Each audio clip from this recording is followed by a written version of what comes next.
your fists together and engage in our national black litany. Do it with courage and determination.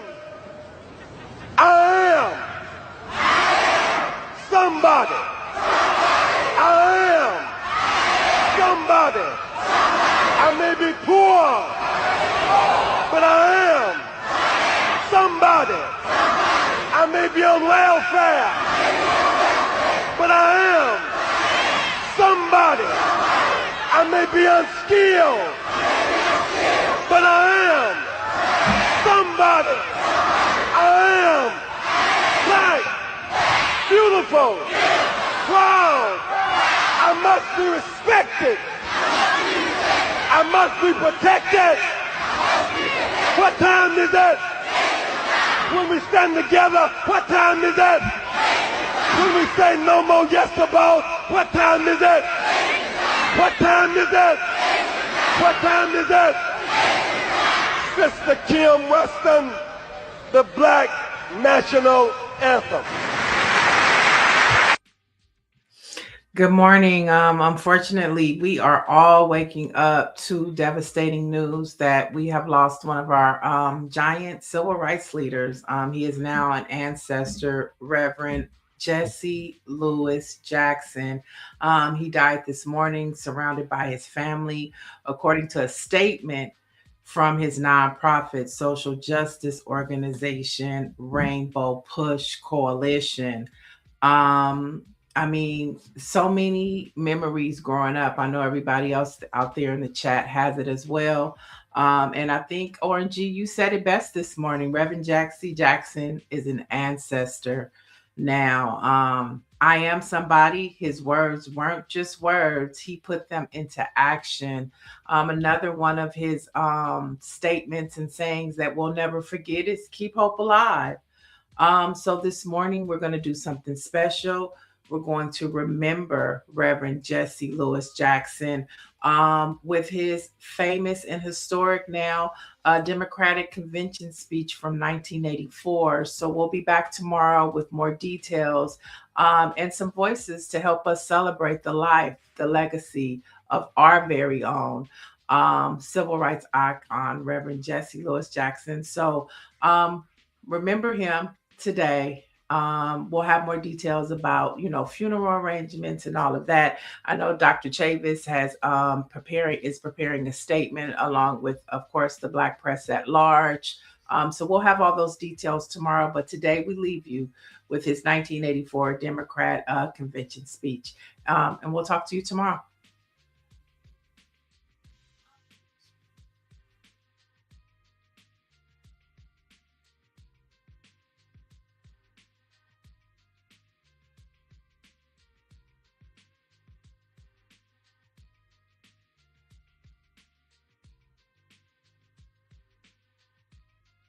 Love for our country and inheriting the legacy of a great party.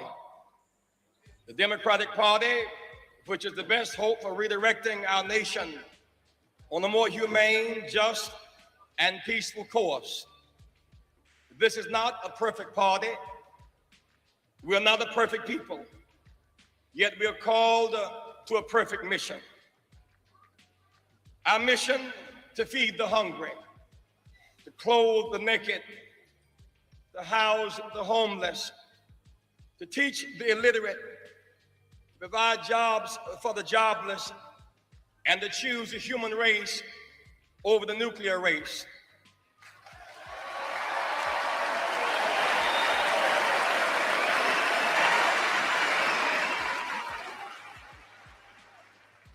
We are gathered here this week to nominate a candidate and adopt a platform which will expand, unify, direct, and inspire our party and the nation to fulfill this mission. My constituency is the desperate, the damned, the disinherited, the disrespected, and the despised. They are restless and seek relief. They have voted in record numbers. They have invested the faith, hope, and trust that they have in us. The Democratic Party must send them a signal that we care.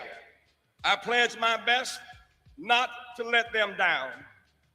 There is the call of conscience, redemption, expansion, healing, and unity. Leadership must heed the call of conscience, redemption, expansion, healing, and unity, for they are the key to achieving our mission. Time is neutral and does not change things. With courage and initiative, leaders change things. No generation can choose the age or circumstance in which it is born, but through leadership, it can choose to make the age in which it is born an age of enlightenment, an age of jobs and peace and justice. Only leadership, that intangible combination of gifts, discipline, information, circumstance, courage, timing, will, and divine inspiration, can lead us out of the crisis in which we find ourselves. Leadership can mitigate the misery of our nation. Leadership can part the waters and lead our nation in the direction of the promised land. Leadership can lift the boats stuck at the bottom. I've had the rare opportunity to watch 7 men and then 2 pour out their souls, offer their service, and heal and heed the call of duty to direct the course of our nation. There is a proper season for everything. There is a time to sow and a time to reap. There's a time to compete and a time to cooperate. I ask for your vote on the first ballot as a vote for a new direction for this party and this nation. A vote of conviction, a vote of conscience. But I will be proud to support the nominee of this convention for the presidency of the United States of America.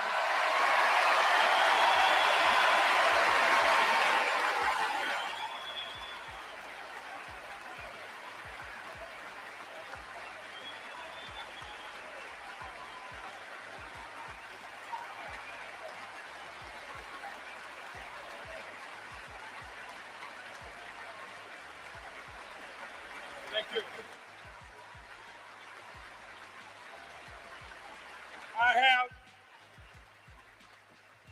I have watched the leadership of our party develop and grow. My respect for both Mr. Mondale and Mr. Hart is great. I've watched them struggle with the crosswinds and crossfires of being public servants. And I believe they will both continue to try to serve us faithfully. I'm elated by the knowledge that for the first time in our history, a woman, Geraldine Ferraro, will be recommended to share our ticket.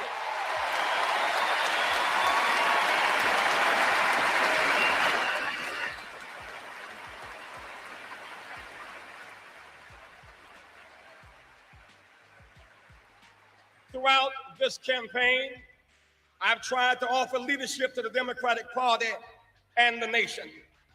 If in my high moments I have done some good, offered some service, shed some light, healed some wounds, rekindled some hope, or stirred some runs of apathy and indifference, or in any way along the way helped somebody, then this campaign has not been in vain.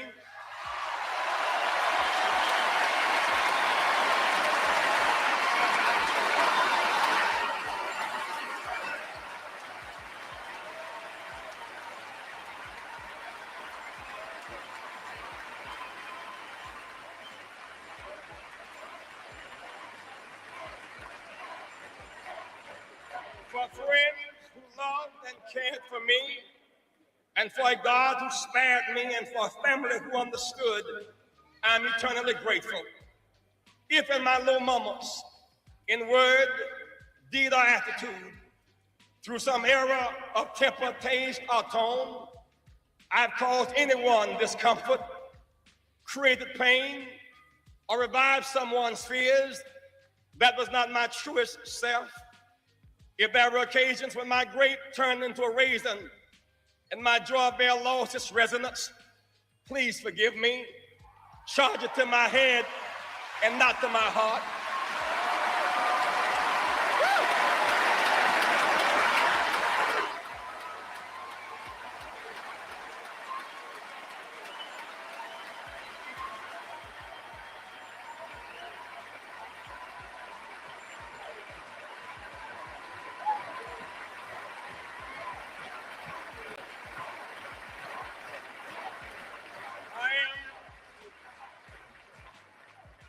My head, so limited in its finitude, my heart, which is boundless in its love for the human family. I am not a perfect servant. I am a public servant, doing my best against the odds as I develop and serve. Be patient. God is not finished with me yet.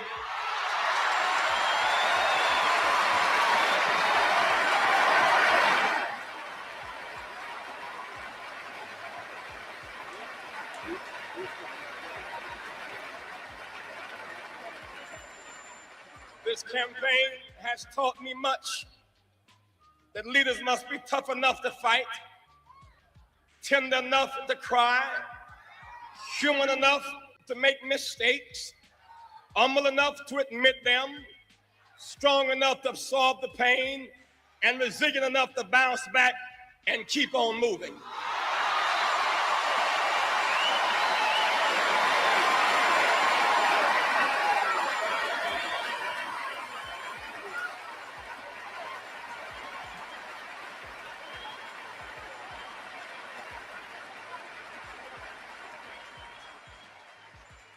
For leaders, the pain is often intense, but you must smile through your tears and keep moving with the faith that there's a brighter side somewhere.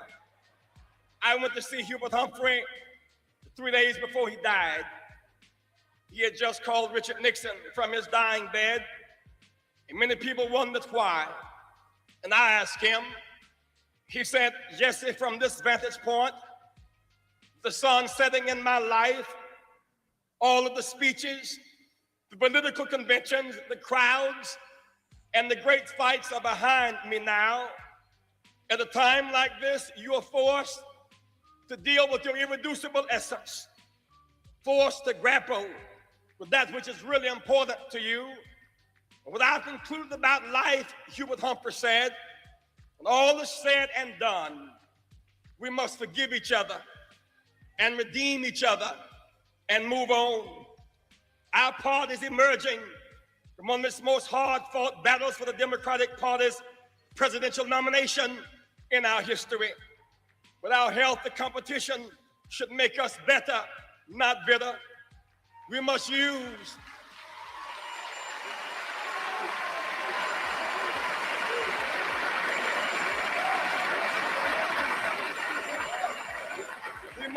the insight, wisdom, and experience of the late Hubert Humphrey as a balm for the wounds in our party, this nation, and the world. We must forgive each other, redeem each other, regroup, and move on. Our flag is red, white, and blue, but our nation is rainbow. Red, yellow, brown, black, and white. We are all precious in God's sight.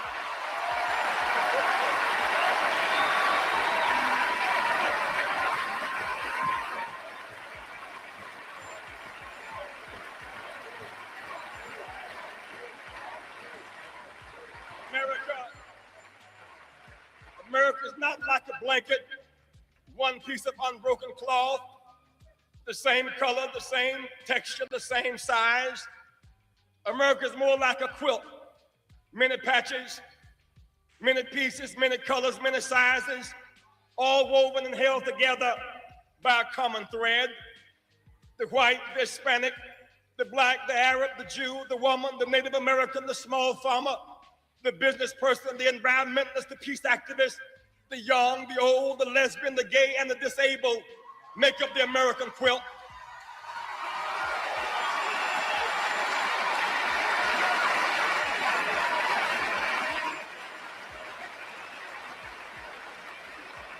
Even in our fractured state, all of us count and fit somewhere. We have proven that we can survive without each other, but we have not proven that we can win and make progress without each other. We must come together.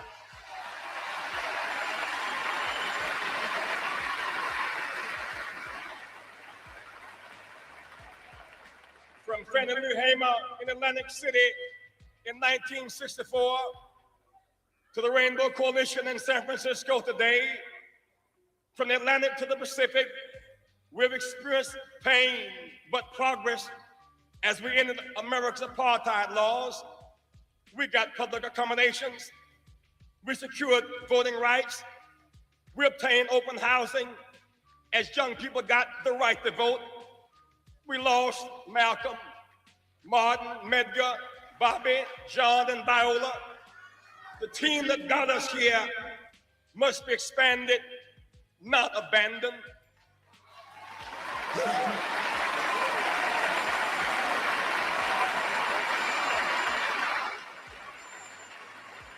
"20 years ago, tears welled up in our eyes as the bodies of Swerner, Goodman, and Cheney were dredged from the depths of a river in Mississippi. 20 years later, our communities, Black and Jewish, are in anguish, anger, and pain. Feelings have been hurt on both sides. There's a crisis in communications. Confusion is in the air. We cannot afford to lose our way. We may agree to agree or agree to disagree on issues. We must bring back stability to these tensions. We are co-partners in a long and rich religious history, the Judeo-Christian traditions.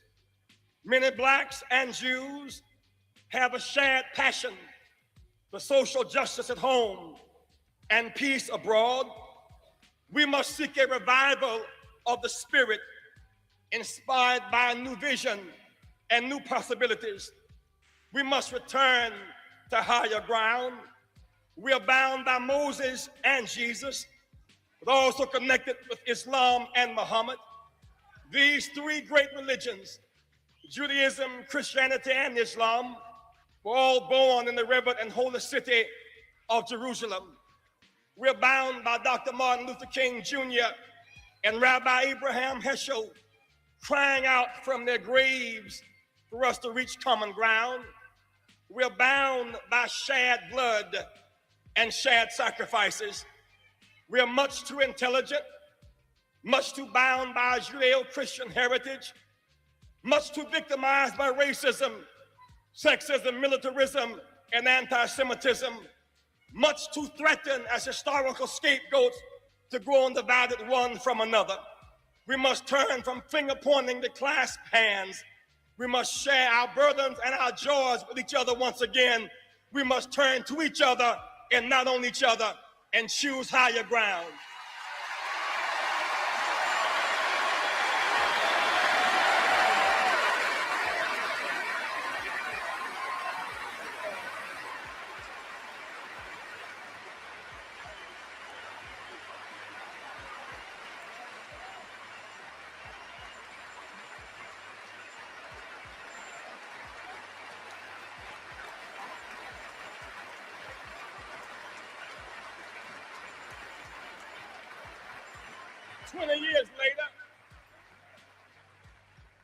Twenty years later, we cannot be satisfied by just restoring the old coalition. Old wineskins must make room for new wine. We must heal and expand. The Rainbow Coalition is making room for Arab Americans. They too know the pain and hurt of racial and religious rejection. They must not continue to be made pariahs. The Rainbow Coalition is making room for Hispanic Americans who this very night are living under the threat of the Simpson-Mazzola bill, and farm workers from Ohio who are fighting the Camel Suit Company with a boycott to achieve legitimate workers' rights.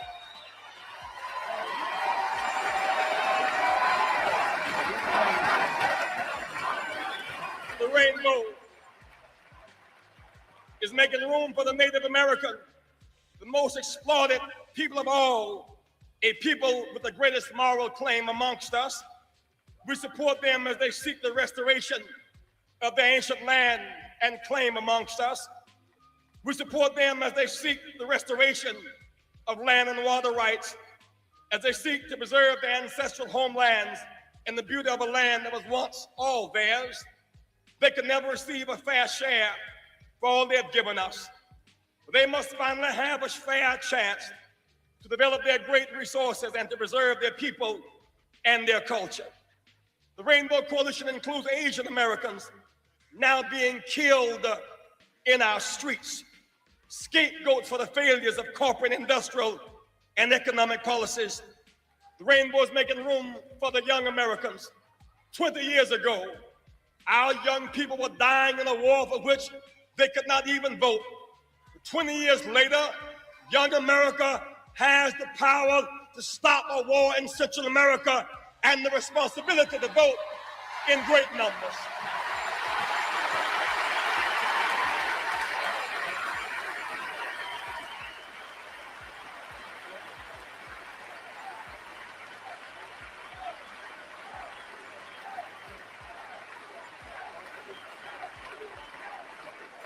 Young America must be politically active in 1984.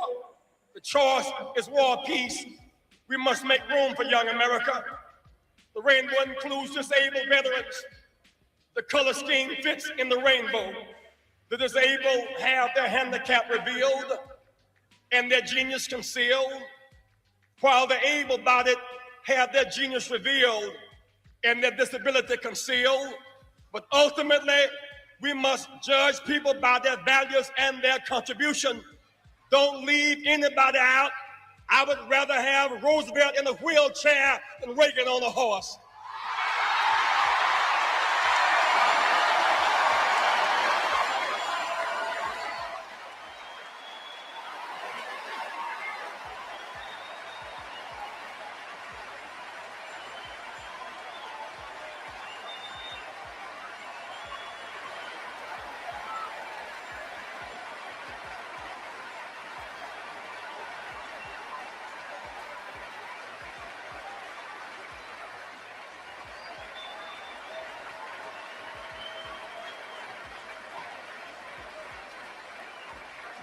The rainbow is making room for small farmers. They have suffered tremendously under the Reagan regime. They will either receive 90% parity or 100% charity. We must address their concerns and make room for them. The rainbow includes lesbians and gays. No American citizen ought to be denied equal protection under the law. We must be unusually committed and caring as we expand our family to include new members. All of us must be tolerant and understanding as the fears and anxieties of the rejected and the party leadership express themselves in many different ways. Too often, what we call hate, as if it were some deeply rooted philosophy or strategy, is simply ignorance, anxiety, paranoia, fear, and insecurity. To be strong leaders, we must be long-suffering as we seek to right the wrongs of our party and our nation. We must expand our party, heal our party, and unify our party. That is our mission in 1984.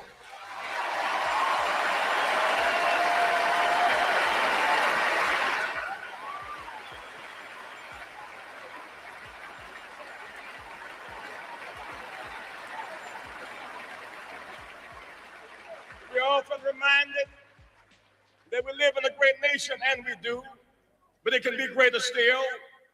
The rainbow is mandating a new definition of greatness.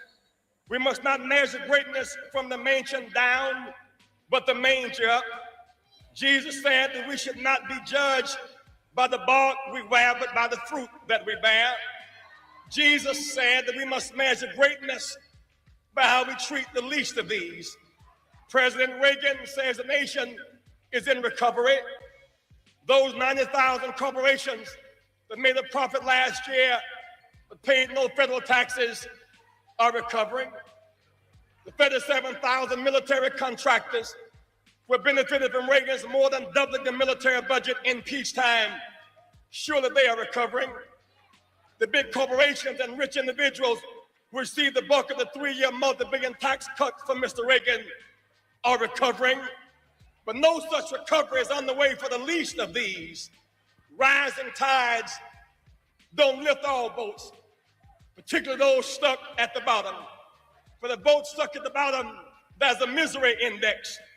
This administration has made life more miserable for the poor. Its attitude has been contemptuous. Its policies and programs have been cruel and unfair to working people. They must be held accountable in November for increasing infant mortality among the poor. In Detroit, one of the great cities of the Western world, babies are dying at the same rate as Honduras, the most undeveloped nation in our hemisphere. This administration must be held accountable for policies that contribute to growing poverty in America.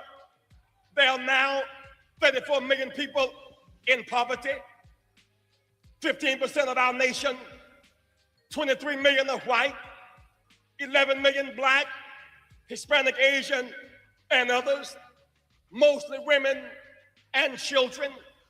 By the end of this year, there will be 41 million people in poverty. We cannot stand idly by. We must fight for change now.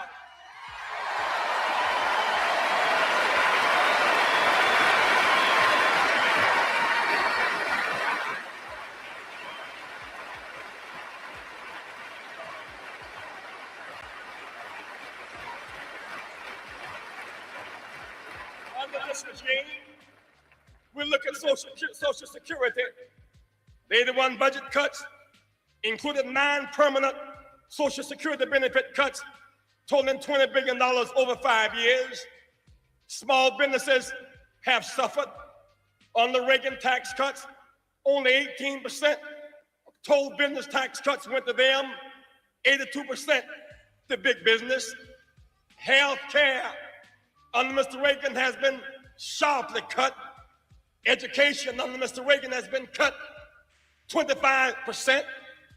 Under Mr. Reagan, there are now 9.7 million female head families. They represent 16% of all families. Half of all of them are poor. 70% of all poor children live in a house headed by a woman where there is no man. Under Mr. Reagan, the administration has cleaned up only 6 of 546 priority toxic wage dumps. Farmers' real net income was only about half its level in 1979. Many say that the race in November will be decided in the South. President Reagan is depending on the conservative South to return him to office. But the South, I tell you, is unnaturally conservative. The South is the poorest region in our nation and therefore the least to conserve. In his appeal to the South, Mr. Reagan is trying to substitute flags and prayer clause for food and clothing and education, health care, and housing.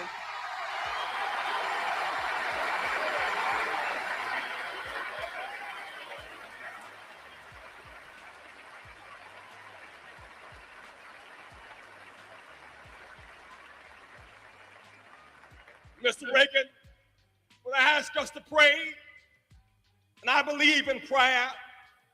I've come this way by the power of prayer, but then we must watch false prophecy. He cuts energy assistance to the poor, cut breakfast programs from children, cut lunch programs from children, cut job training from children, and then say to an empty table, let us pray.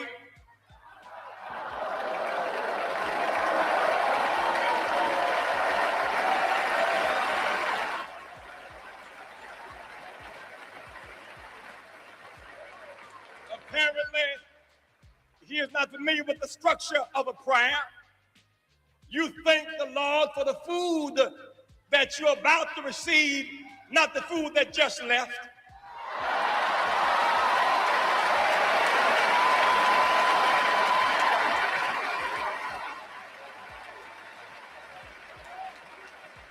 I think that we should pray, but don't pray for the food that left.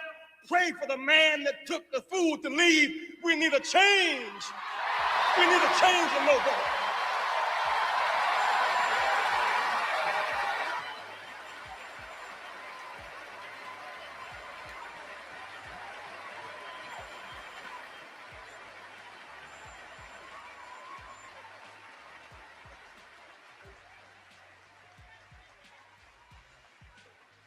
Under Mr. Reagan, the misery index has risen for the poor. The danger index has risen for everybody. Under this administration, we've lost the lives of our boys in Central America, in Honduras, in Grenada, in Lebanon, a nuclear standoff in Europe. Under this administration, 1/3 of our children believe they will die in a nuclear war. The danger index is increasing in this world. All the talk about the defense against Russia, the Russian submarines are closer and their missiles are more accurate. We live in a world of night more miserable and the world more dangerous. While Reaganomics and Reaganism is talked about often, so often we miss the real meaning. Reaganism is a spirit. Reaganomics represent the real economic facts of life. In 1980, Mr. George Bush, a man with reasonable access to Mr. Reagan, did an analysis of Mr. Reagan's economic plan. Mr. George Bush concluded that Reagan's plan was voodoo economics. He was right.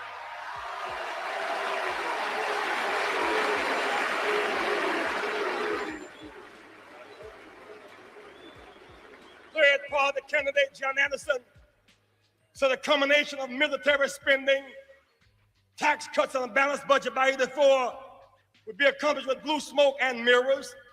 They were both right. Mr. Reagan talked about a dynamic recovery.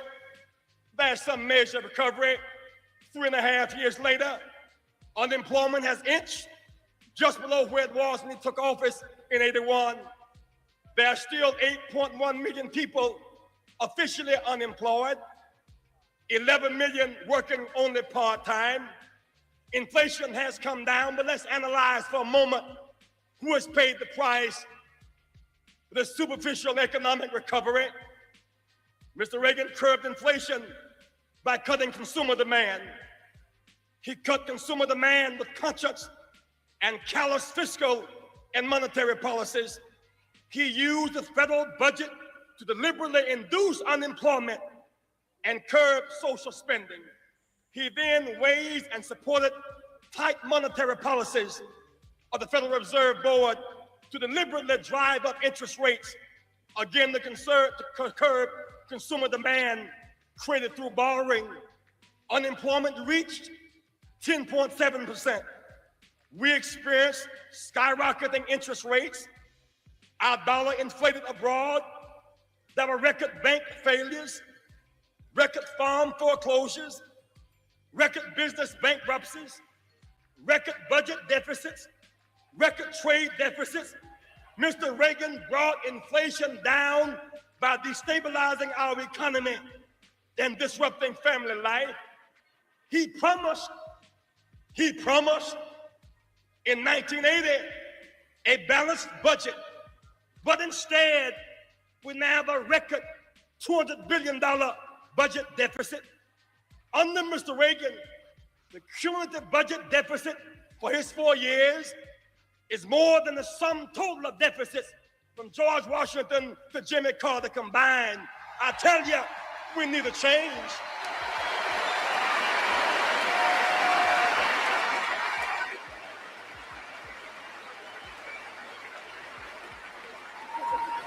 How is he paying for these short-term jobs? Reagan's economic recovery is being financed by deficit spending $200 billion a year. Military spending, a major cause of this deficit, is projected over the next 5 years to be nearly $2 trillion, because about $40,000 for every taxpaying family. When the government borrows $200 billion annually to finance the deficit, this encourages the private sector to make its money off of interest rates, as opposed to development and economic growth. Even money abroad, we don't have enough money domestically to finance the debt, so we are now borrowing money abroad from foreign banks, governments, and financial institutions. $40 billion in 1983, $70 to $80 billion in 1984, 40% of our total, over $100 billion, 50% of our total in 1985. By 1989, it is projected that 50% of all individual income taxes will be going just to pay for interest on that debt. The United States used to be the largest exporter of capital. But under Mr. Reagan, we will quite likely become the largest debtor nation. About 2 weeks ago, on July the 4th, we celebrated our Declaration of Independence. Yet every day, supply-side economics is making our nation more economically dependent and less economically free. 5 to 6% of our gross national product is now being eaten up with President Reagan's budget deficits. To depend on foreign military powers to protect our national security would be foolish, making us dependent and less secure. Yet Reaganomics has us increasingly dependent on foreign economic sources. This consumer-led but deficit finance recovery is unbalanced and artificial. We have a challenge as Democrats to point a way out. Democracy guarantees opportunity, not success. Democracy guarantees the right to participate, not a license for either a majority or a minority to dominate. The victory for the Rainbow Coalition in the platform debates today was not whether we won or lost, but that we raised the right issues. We could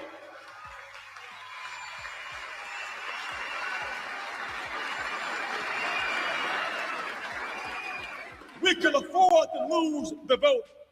Issues are non-negotiable. We could not afford to avoid raising the right questions. Our self-respect and our moral integrity were at stake. Our heads are perhaps bloody, but not bowed. Our back is straight. We can go home and face our people. Our vision is clear.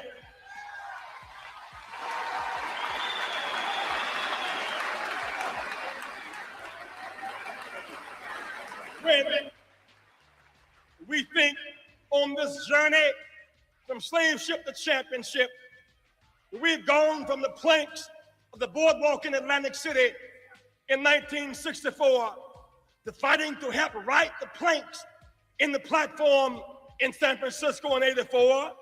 There is a deep and abiding sense of joy in our souls in spite of the tears in our eyes.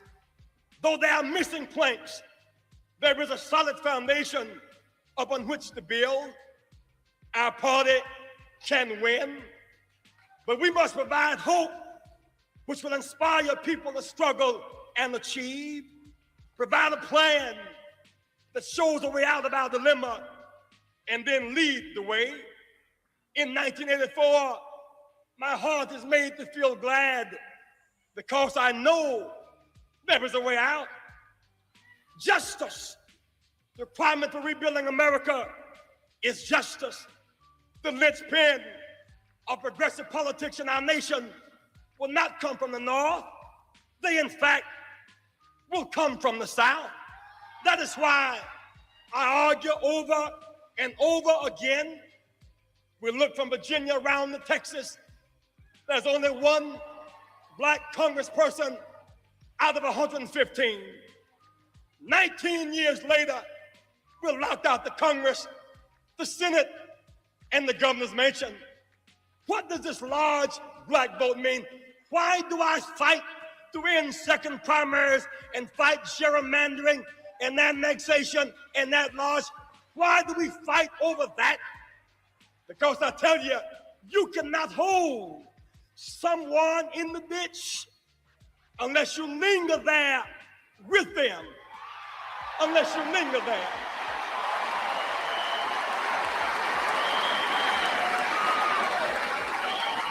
If you want to change in this nation, you enforce that Voting Rights Act, we'll get 12 to 20 black, Hispanic, female, and progressive congresspersons from the South.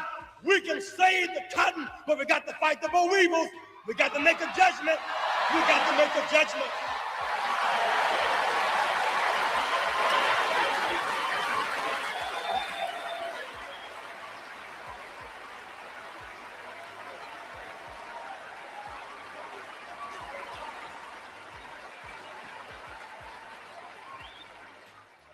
It's not enough to hope ERA will pass. How can we pass ERA? If blacks vote in great numbers, progressive whites win. It's the only way progressive whites win.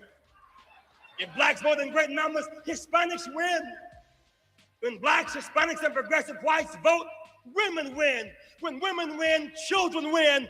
When women and children win, workers win. We must all come up together. We must come up together.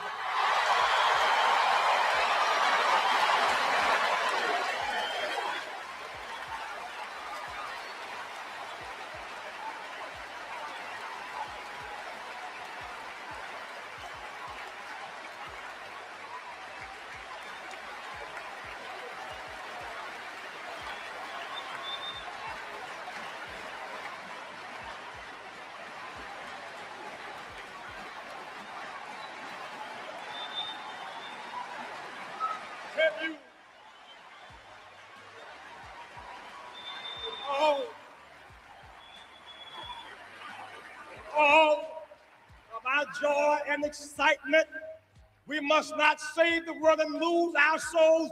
We should never short circuit enforcing the Voting Rights Act at every level. One of us rise, all of us will rise. Justice is the way out. Peace is the way out.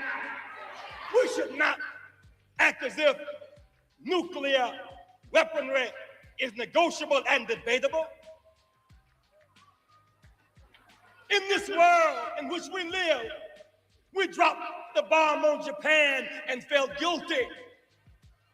But in 1984, other folks also got bombs. This time we dropped the bomb 6 minutes later. We too will be destroyed. It's not about dropping the bomb on somebody. It's about dropping the bomb on everybody. We must choose to develop minds over guided missiles and think it out and not fight it out. It's time for a change.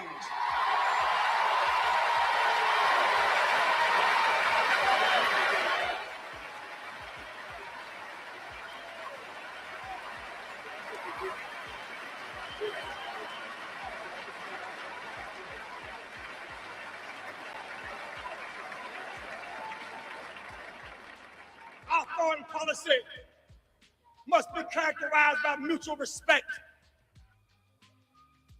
not by gunboat diplomacy, big stick diplomacy, and threats. Our nation at its best feeds the hungry. Our nation at its worst, will mine the harbors of Nicaragua. At its worst, will try to overthrow that government. At its worst, will cut aid to American education and increase aid to El Salvador. At its worst, our nation will have partnership with South Africa. That's a moral disgrace. It's a moral disgrace. It's a moral disgrace.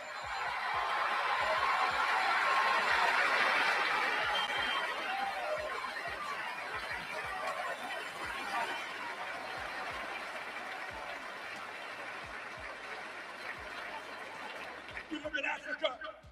We cannot just focus on apartheid in Southern Africa. We must fight for trade with Africa and not just aid to Africa. We cannot stand idly by and say we will not relate to Nicaragua unless they have elections there and then embrace military regime in Africa, overthrowing democratic governments in Nigeria and Liberia and Ghana. We must fight for democracy all around the world and play the game by one set of rules. Peace in this world. Our present formula for peace in the Middle East is inadequate. It will not work. There are 22 nations in the Middle East. Our nation must be able to talk and act and influence all of them. We must build upon Camp David and measure human rights by one yardstick. In that region, we have too many interests and too few friends. There's a way out: jobs, put America back to work. When I was a child growing up in Greenville, South Carolina, Reverend Sample used to preach ever so often a sermon relating to Jesus, and he said, "If I be lifted up, I'll draw all men unto me." I didn't quite understand what he meant as a child growing up, but I understand a little better now. If you raise up truth, it's magnetic. It has a way of drawing people. With all this confusion and this conviction and bright lights and parties and big fun, we must raise up the simple proposition. If we lift up a program to feed the hungry, they'll come running. If we lift up a program to study war no more, our youth will come running. If we lift up a program to put America back to work as an alternative to welfare and despair, they will come working. If we cut that military budget without cutting our defense and use that money to rebuild bridges and put steel workers back to work, and use that money and provide jobs for our cities, and use that money to build schools and pay teachers and educate our children and build hospitals and train doctors and train nurses, the whole nation will come running to us.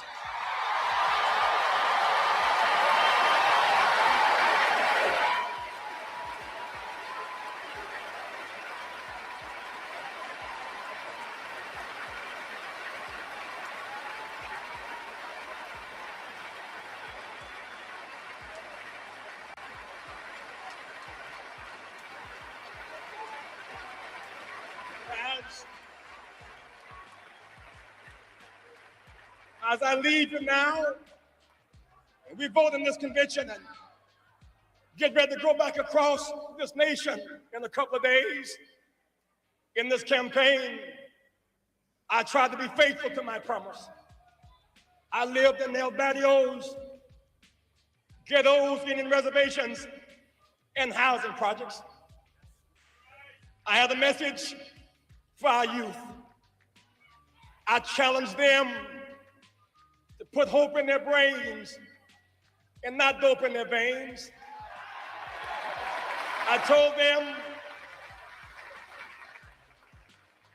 that, like Jesus, I too was born in the slum, but just because you're born in the slum does not mean the slum is born in you, and you can rise above it if your mind is made up.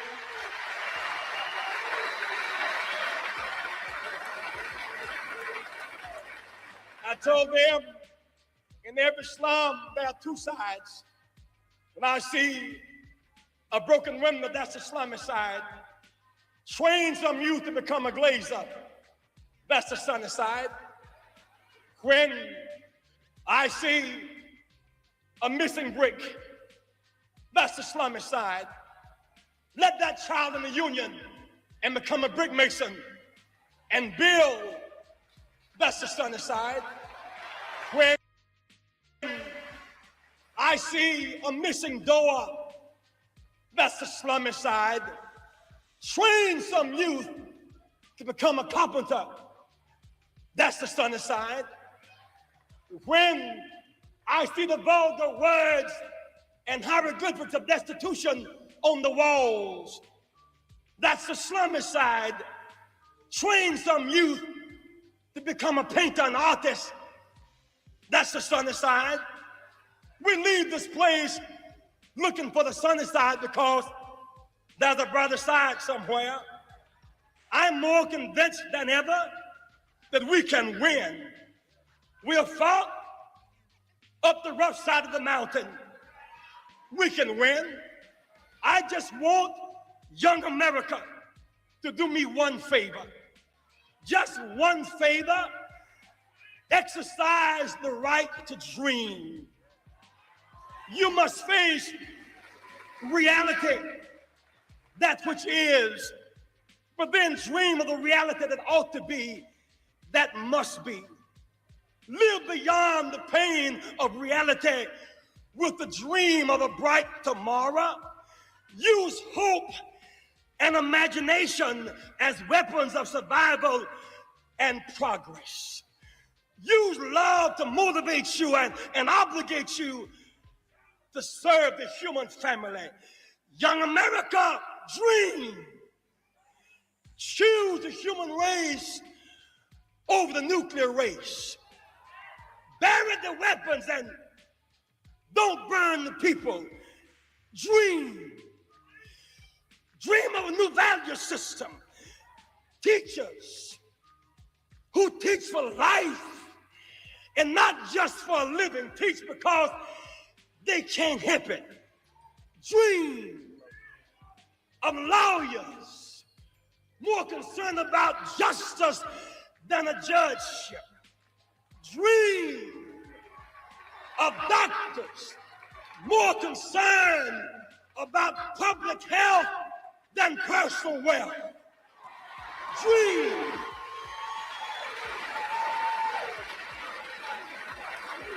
of preachers and priests who will prophesy and not just profiteer. Preach and dream. Our time has come. Our time has come. Suffering breeds character. Character breeds faith. In the end, faith will not disappoint. Our time has come. Our faith, hopes, and dreams will prevail. Our time has come. Weeping has endured for a night, but now joy cometh in the morning. Our time has come. No grave can hold our body down. Our time has come.